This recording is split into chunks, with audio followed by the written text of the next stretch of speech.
The story shifts back to 1991 in Lafayette Parish, Louisiana. Dee Dee is in labor, giving birth to Gypsy. The doctors detect an issue with the umbilical cord but manage to resolve it. After a tense moment, the baby cries, and Dee Dee is relieved to hear her daughter is healthy. Soon after, Dee Dee's mother, Emma, arrives to meet her granddaughter. The strained relationship between Dee Dee and Emma is evident, filled with power struggles. Dee Dee hesitates but ultimately hands the baby over while Emma insists the nurse bathe the newborn. Jumping ahead to 2015, Nick and Gypsy flee the crime scene in a cab. Gypsy watches her mother's house disappear in the distance, sadness in her eyes. Nick, however, shows no sign of regret. They check into the motel where Nick had been staying. Inside, they eat stolen brownies while Gypsy dons a wig and records Nick on her camera. They share an intimate moment before lying in bed, discussing their favorite film characters. However, Gypsy soon realizes that reality with Nick is not as exciting as their online conversations, and her fantasy starts to fade. Back in 1991, Emma constantly criticizes Dee Dee's parenting skills. Dee Dee, worried her baby is sick, wants a doctor's opinion, but Emma reassures her that nothing is wrong. At the hospital, a doctor notes that Gypsy is underweight but says it's not unusual. He prescribes supplements and advises Dee Dee to increase her daughter's feedings. Meanwhile, Emma continues asserting control over Dee Dee, a pattern that Dee Dee later mirrors in her own life. Later, Dee Dee's cousin Janet visits with her daughters. She, too, insists that Dee Dee is being overly protective and doesn't need medical consultations. Fast forward to 2015, Nick and Gypsy stop for breakfast at a diner after checking out of the motel. As they place their order, two police officers enter,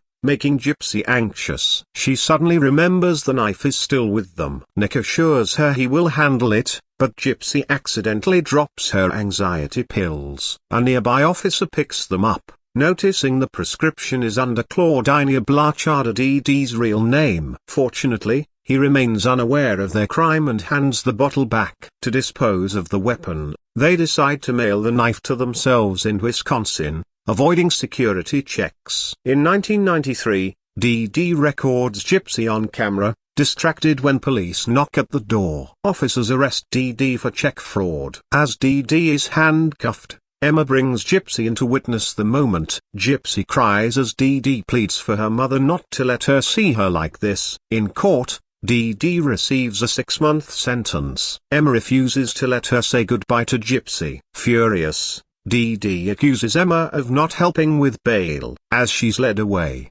she begs her mother to follow the doctor's instructions for Gypsy's care. Back in 2015, Nick and Gypsy arrive at the bus station only to realize Nick hasn't booked a ticket for her. With no seats available, they secure tickets for a bus leaving in 2 days. 4 months later, Dee Dee is released from jail. When she returns home, Gypsy doesn't immediately recognize her and starts crying. Dee Dee, upset, scolds Emma, insisting Gypsy should be asleep according to the schedule. Emma counters, saying Gypsy is happy with her. Later, Dee Dee is convinced Gypsy is sick, but Emma dismisses her concerns. Dee Dee accuses her mother of trying to prove she's the better parent. Emma, smiling, reminds Dee Dee she could have lied to the police to protect her but chose not to. She then coldly states that Gypsy was better off without Dee Dee from birth. At the motel, Nick enjoys a violent film, but Gypsy finds it disturbing. Their physical intimacy also leaves her disappointed. She begins to regret her actions and realizes Nick is nothing like she imagined. In 1997,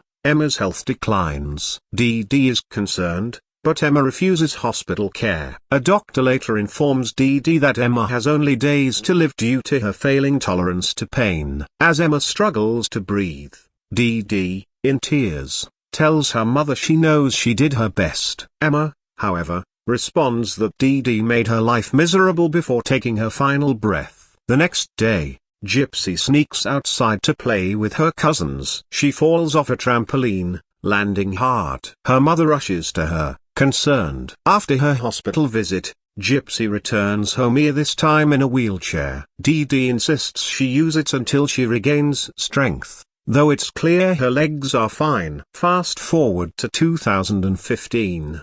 Gypsy and Nick continue their journey to Wisconsin, where Nick's mother, Kathy, picks them up. During the drive, Kathy and Gypsy chat, and it becomes apparent that Nick lied about Gypsy and her mother being homeless. At their home, Gypsy meets Kathy's boyfriend, Vance, and quickly notices their household isn't as welcoming as she imagined. The fridge is empty, medicine is scarce, and the family dynamic is strange. She's further unsettled when she sees Nick's cluttered room. Gypsy and Nick manage to steal food from a store. Later, Kathy again brings up Gypsy's mother, triggering her guilt. Flashbacks flood Gypsy's mind, and she abruptly walks out. Nick follows, and Gypsy suggests they ensure Dee Dee's body is found, blaming someone else for the murder. Nick proposes they post a message on Gypsy and Dee Dee's shared Facebook page, hoping to attract attention. They write,